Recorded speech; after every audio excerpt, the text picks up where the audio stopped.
Hi everyone, today we are going to show a double tone horn. So we are going to demonstrate this horn that makes the sound when you squeeze and also when you release. You can come and see the type of reed.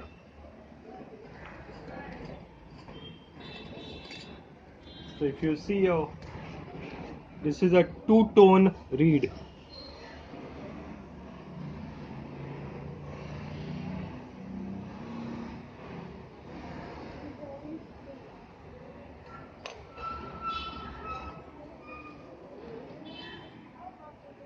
See, squeeze, sound, and even when you release, the sound is there.